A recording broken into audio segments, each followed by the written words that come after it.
Hello and welcome to the Cleveland Browns Dawgpound South podcast. I'm your host, Steve Gill.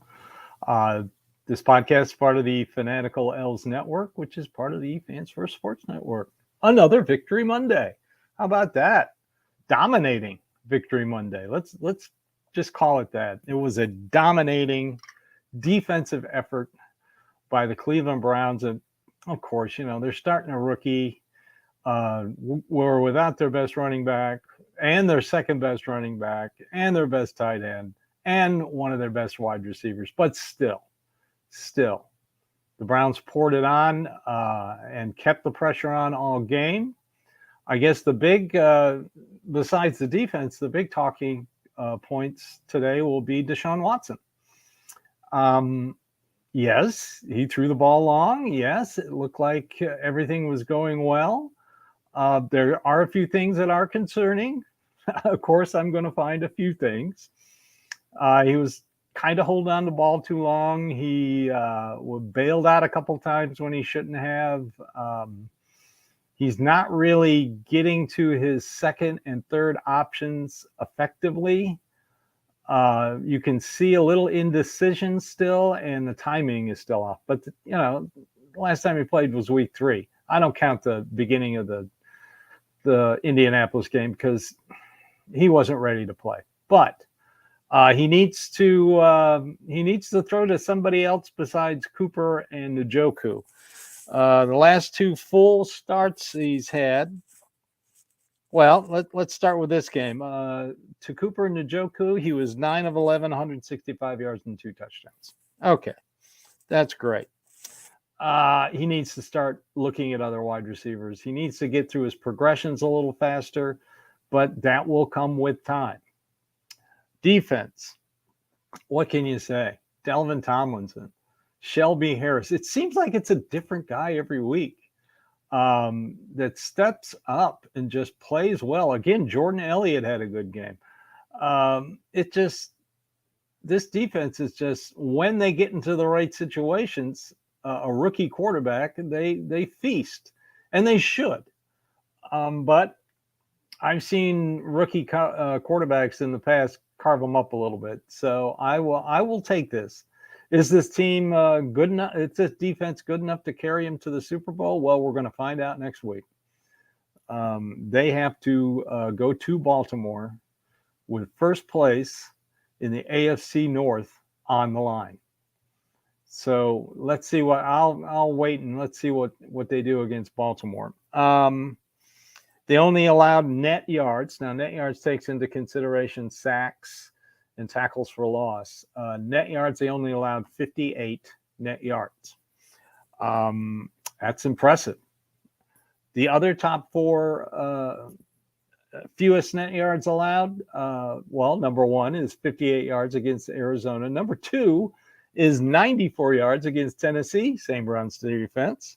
Number 3 is 142 yards allowed to Cincinnati. And, of course, number 4, 49ers against the Giants, 150 yards. So 3 out of the top 4 fewest yards allowed belong to this defense.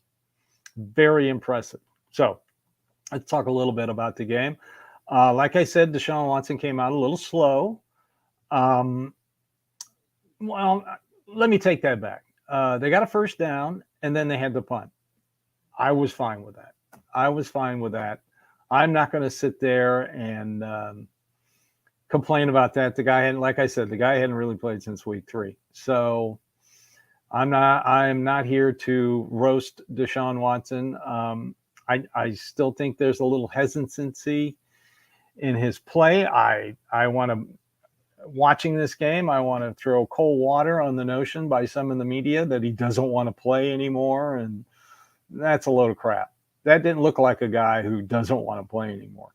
That looked like a guy who wants to justify that he is a franchise quarterback. And I really don't care about the $230 million. I'm not paying it, so I don't care. Jimmy Haslam's paying it.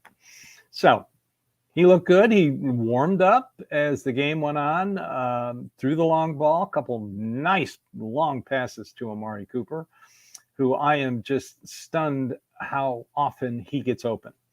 I mean, the second one, Kevin Stefanski said they kind of drew it up in the dirt. That meant that Amari Cooper came back to Watson and said, look for me in this type of situation. I'll be open. Boom, there it was. Kareem Hunt scored again. Amari Cooper got a touchdown pass. Sometimes the ball bounces off the helmet for an interception, and sometimes it bounces off a helmet for a touchdown.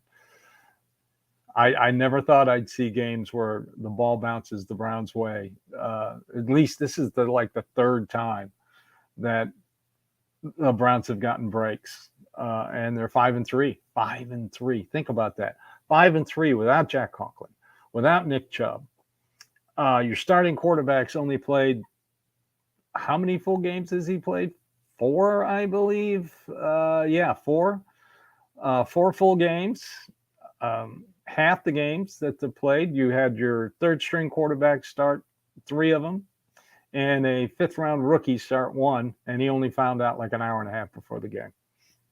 So offensively, a little concerned about the running game. They didn't run it that well. They did have 113 yards, but they averaged something like 2.9 yards a carry. That's got to improve, especially next week against Baltimore and the following week against Pittsburgh. Pierre Strong, he disappeared. He only had 4 carries. I know Hunt and Ford were running well, but I thought he'd have a few more carries. I'm a big Pierre Strong fan. Screen game kind of worked, kind of didn't work. I think Arizona was looking for it. Other than that, 27-0. The last time they pitched a shutout was the snow globe game, 8-0 against Buffalo. So, and we know how long ago that was. Again, defense, outstanding. Another key point, no giveaways.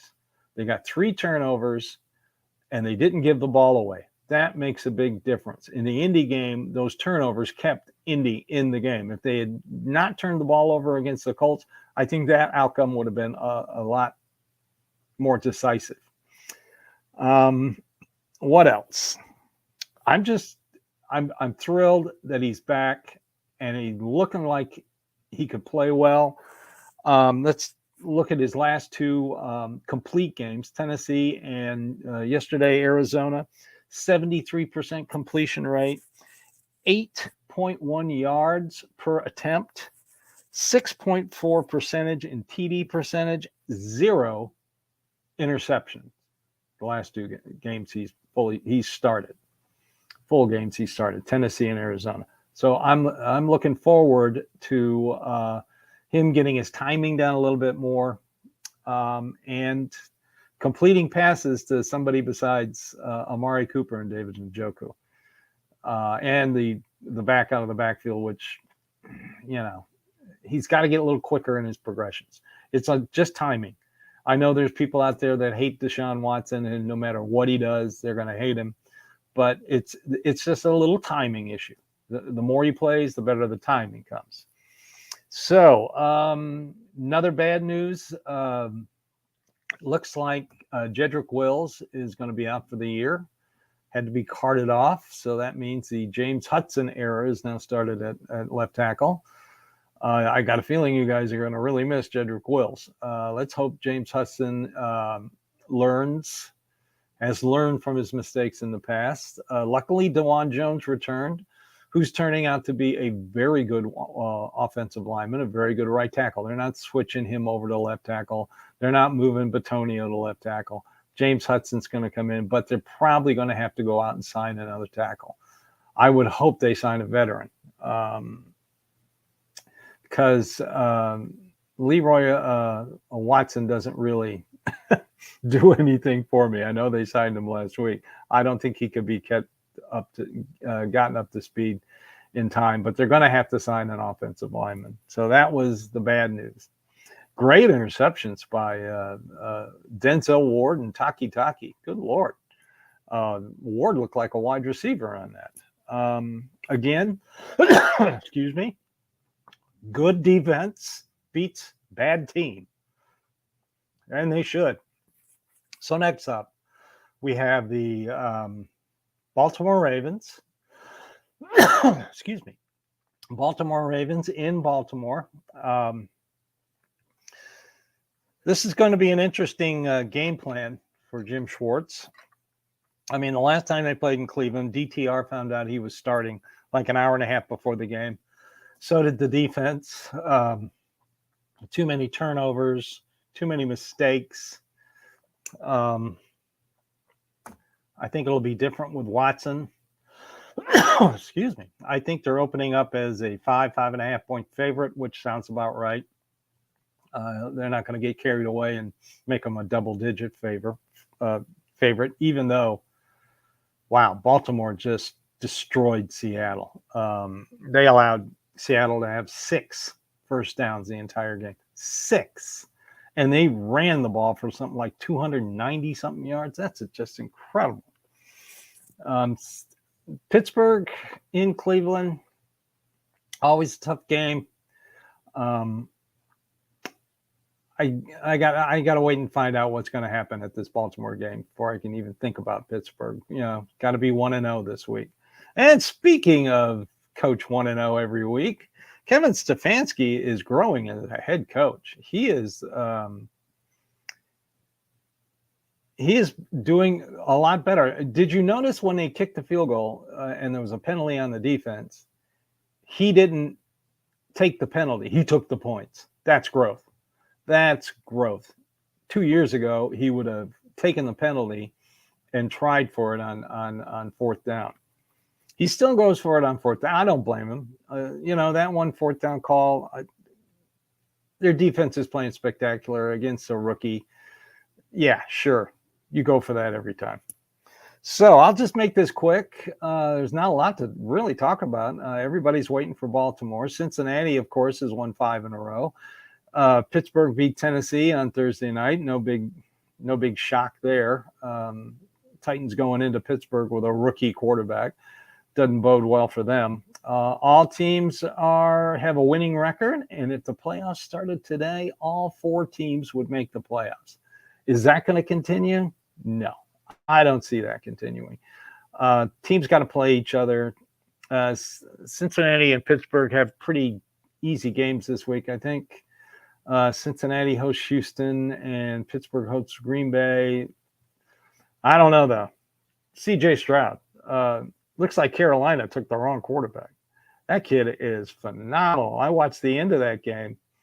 After the Browns game was over, I was watching and they switched it over, and I thought Baker Mayfield is going. Okay, Baker Mayfield, he's led a comeback. He's won this game, and then C.J. Stroud happened. That game in Houston is making me uncomfortable, as is the home game against the Jaguars. I would say those are probably the 2 best teams in the AFC South. Jaguars are for sure, and Houston, they're 4-4 with a rookie quarterback and a rookie head coach. That's incredible. So moving forward, like I said, it's Baltimore week. Ravens, Ratbirds, whatever you want to call them. It's going to be a tough game. Have to look at the injury report and listen to the coach today. Like I said, I don't think Jedrick Wills is gonna. I think he's done for the season, and they're going to have to go out and sign a veteran tackle. They just are. So it's Baltimore week, the dreaded Ratbirds. Let's hope that these Browns, this defense will show up a little better than they did the last time. They were put in a horrible situation by the organization. I'll be right here to say that whoever made that decision that Watson might start and led the team to think that he might start, major mistake, huge mistake. But they go into Baltimore playing a lot better. It was a good idea. I don't know who made this decision, but I love the decision to have Watson play against Arizona. It was the perfect warm-up game for him. So we're on to Baltimore. Enjoy Victory Monday, 5th one. This is the Cleveland Browns Dawgpound South podcast, part of the Fanatical Elves Network, part of the Fans First Sports Network. I'm your host, Steve Gill, and you will see me again probably Thursday night on the Fanatical Elf Show, and hopefully pregame before the Baltimore game. So everybody enjoy your Victory Monday and go Brown.